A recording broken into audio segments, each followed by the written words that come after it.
আসসালামু আলাইকুম রহমতুল্লাহ। আমার আজকের টেকনাফ টু তেতুলিয়া ভ্রমণের চতুর্থ দিনে আপনাদেরকে জানাই স্বাগতম।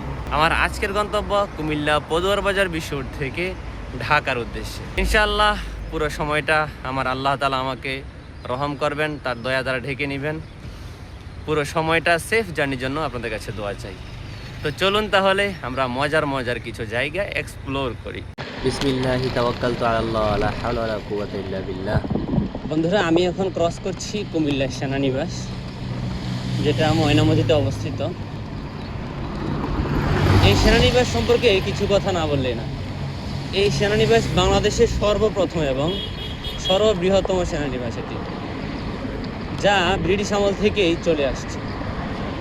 তো এটা আমাদের কুমিল্লার গর্ব, আমাদের জন্য অহংকারের বিষয়। সামনে আনকমন একটি প্লেস রয়েছে, যা সচরাচর আমাদের চোখে পড়ে। আমি এখন যেই জায়গাটা ক্রস করছি সেই জায়গাটা সম্পূর্ণ এই টানেলের উপরে, অর্থাৎ আমার নিচে রয়েছে সেনাবাহিনীর টানেল। খুবই সুন্দর জায়গা, এটা আসলে কুমিল্লাতেই সম্ভব। বন্ধুরা, আমি এখন ক্রস করছি নিমসার বাজার। এই বাজারটি কুমিল্লার মধ্যে সবচেয়ে বড় কাঁচামালের বাজার। এখানে সবসময় কাঁচামাল পাওয়া যায়, প্রতিদিন সিজনাল আনসিজনাল সবসময়ই কাঁচা বাজার পাওয়া যায়। চাইলে আপনি আসতে পারেন, ঘুরে দেখতে পারবেন আমাদের কুমিল্লা। সময়ের সাথে সাথে সব কিছুই আসলে বদলে যায়। বেশি না, 10 থেকে 15 বছর আগে এই জায়গাগুলো সম্পূর্ণ জলাশয় ছিল। মানে এখানে দিনের বেলায় মানুষ আসতে ভয় পেত। এখন বিভিন্ন কারখানা ফ্যাক্টরি হয়ে যাওয়াতে মানুষজনের চলাচল এমনভাবে বেড়ে গেছে, মনে হয় যে এটা এখন প্রপার এলাকা। বিশেষ করে আমি এখানে চাকরি করেছিলাম। এই যে ভিতরে একটা জায়গা আছে, একটা ফিড মিল, আগাতা ফিড মিল, সেটা অনেক ভিতরে, তবে খুবই সুন্দর। আমি সেখানে চাকরি করেছিলাম এক সময়। আসলে সব কিছুই পরিবর্তনশীল, একটা সময় সব কিছুই পরিবর্তন হয়ে যায়, আগের মতো আর থাকে না। সেটা মানুষ হোক বা জায়গা হোক, সব কিছুই।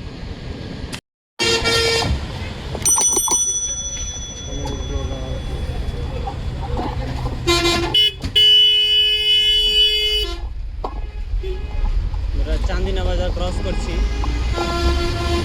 এই জায়গাটাতে এত ভোর, তাও জ্যাম লেগে আছে। এটা একমাত্র বাস চালকদের বেপরোয়া চালানোর কারণে, যত্রতত্র যাত্রী ওঠানামার কারণেই এই সমস্যাটা হয়েছে। নূর ভাই সাথে দেখা হয়ে গেল, এটা আসলে ভালোবাসা ভাই। হ্যাঁ বলেন, কিছু বলেন, আমাদের জন্য দোয়া করে, এতটুকুই। হ্যাঁ, সবাই দোয়া করবেন ইসিফ ভাইয়ের জন্য, ওনার যাতে সহজে যাইতে পারি। হ্যাঁ, এটাই, সবাই ওনাকে সাপোর্ট করবেন। ইনশাআল্লাহ। ঠিক আছে।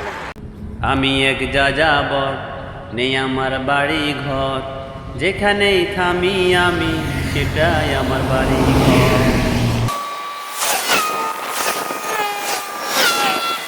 আলহামদুলিল্লাহ, আজকে শরীরটা মোটামুটি ভালোই সায় দিচ্ছে। ইনশাআল্লাহ আশা করছি খুব তাড়াতাড়ি ঢাকায় পৌঁছে যেতে পারবো, যদি রাস্তায় কোনো সমস্যা না হয়। হ্যালো ইলিয়টগঞ্জ। আলহামদুলিল্লাহ আজকে খুব সহজে রাস্তা পাড়ি দিতে পারছি।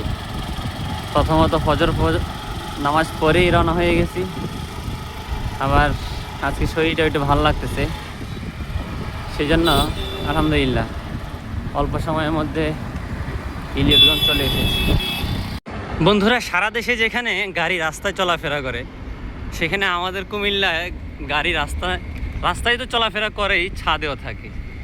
চলে আসলাম কুমিল্লার সেই ভাইরাল জায়গায়, যেই জায়গার ভিডিও আমি অনেক দেখেছি, কিন্তু আসলে ড্রোন নষ্ট হয়ে যাওয়ার কারণে এদিকে আর আসার সুযোগ হয়নি। আর যেহেতু বাংলাদেশ ভ্রমণ করছি, সুযোগ হয়ে গেল সেই জায়গাটা দেখার। এটাই সেই মোস্ট ভাইরাল জায়গা। ওই দেখেন গাড়ি ছাদের উপরে। বন্ধুরা, এই মুহূর্তে পৌঁছে গেছি দাউদকান্দি উপজেলায়। একটু পরেই ক্রস করব দাউদকান্দি, কিন্তু আকাশের অবস্থা দেখে মনে হচ্ছে আকাশের মন খারাপ করেছে। হয়তোবা আমার ভাগ্যে খারাপ কিছু হতে পারে, তবে আশা করি ইনশাল্লাহ খারাপ কিছু হবে না। বৃষ্টি আসার আগেই ঢাকা পৌঁছে যেতে পারবো। আরও একটা কথা বলি, এই জায়গাটা কিন্তু বাংলাদেশের সবচেয়ে দামি জায়গা, যেখানে প্রতি ফুট জায়গার দামও লক্ষ লক্ষ টাকা হয়। এই সেই দাউদকান্দি। সামনে মেঘনা ও গুমতি টোল প্লাজা। গুমতি সেতুটা পার হয়ে গেলেই মনে হবে যে কিছুটা পথ আমার জন্য সহজ হয়ে গিয়েছে। এটা নতুন টোল প্লাজা হয়েছে, তবে এখনো কার্যক্রম চালু হয়নি।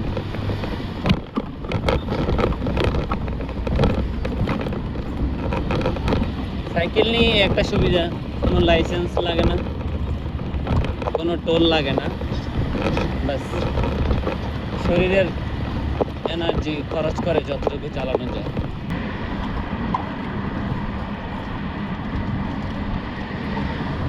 গুমতির বুকেও চর জমেছে।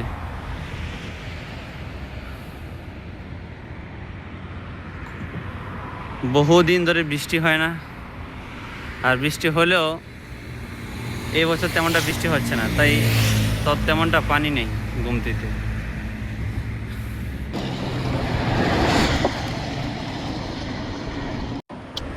আলহামদুলিল্লাহ আজকে খুব সহজেই 54 কিলোমিটার পাড়ি দিতে পেরেছি, তবে এখন কিছুটা ক্লান্তি অনুভব হচ্ছে। এখন বসে আছি মুন্সিগঞ্জ গজারিয়া, ইনশাল্লাহ একটু রেস্ট করে তারপরে আবার রওনা হয়ে যাব। এখানে পরিবেশটা খুবই সুন্দর। রাস্তার ওই পাশে দেখা যাচ্ছে সুন্দর ড্রাগন ফল বাগান, আর এই পাশে আমি আর আমার সফর সঙ্গী। পরিবেশটাও খুব সুন্দর, এখানে ঠান্ডা আছে। একটি তথ্য জানলে অবাক হবেন, এই সেতুটি জাপান বাংলাদেশকে তৈরি করে দেয়। জাপান যে বাংলাদেশের বন্ধু, সেই বন্ধুত্বের প্রমাণস্বরূপ সেটি নির্মিত হয়। উপকার ভোগ করছি আমরা সারা বাংলাদেশের মানুষ। আমরা চাই প্রতিটি দেশের সাথে কূটনৈতিক সম্পর্ক ভালো থাকবে, তবে ওই সকল দেশের সাথে নয় যারা নিরীহ মুসলমানদেরকে হত্যা করে। বন্ধুত্ব হোক তাদের সাথে যারা মানবতার জন্য কাজ করে। নারায়ণগঞ্জে এসে একটা জিনিস বুঝলাম, যদি যদি জরিপ করা হয় তাহলে নারায়ণগঞ্জ হবে বাংলাদেশের সবচেয়ে ময়লাযুক্ত শহর। এখন এটা কি নারায়ণগঞ্জবাসীর ভুল নাকি প্রশাসনের, বুঝতে পারছি না। যখনই নারায়ণগঞ্জ দিয়ে যাই ভাই, পেটটা একটা মোচড় দেয়। বাসে হোক যেভাবে হোক, সাইকেলে যাচ্ছি তাও খারাপ লাগছে। সামনে একটি যাত্রীবাহী বাস দেখা যাচ্ছে, যেটি খাদে চলে গিয়েছে। এটিকে উত্তোলনের জন্য রেকার ব্যবহার করা হচ্ছে, তবে আলহামদুলিল্লাহ কোনো হতাহতের খবর পাওয়া যায়নি। Welcome to Dhaka city. দিয়ে যাব। এবার কাঁচপুর ব্রিজ পার হয়ে যাব ইনশাআল্লাহ।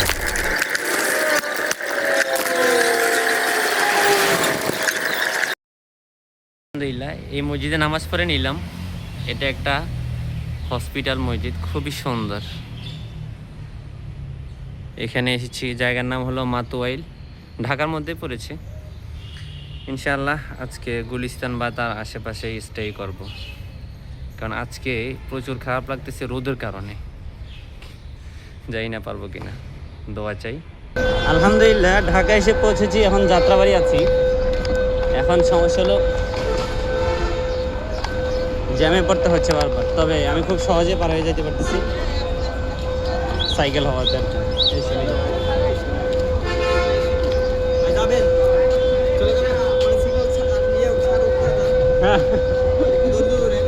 মানে হেঁটেই যেতেছে, আমি তো হাঁটার মতোই।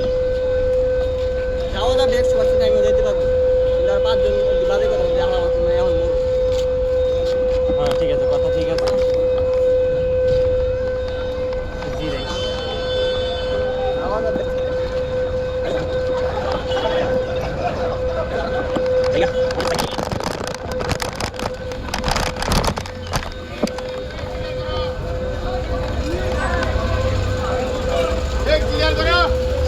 মামার সামনে আনতো।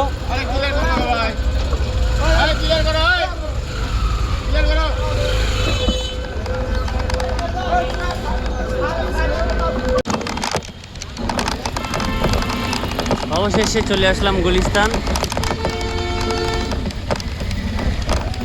ওই যে সামনে বাইতুল মোকাররমের মিনার দেখা যাচ্ছে।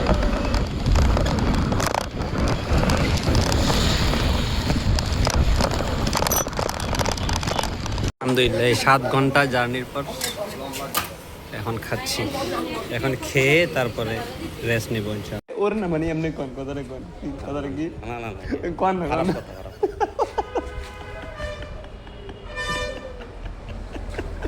কোন না আবার আরেকবার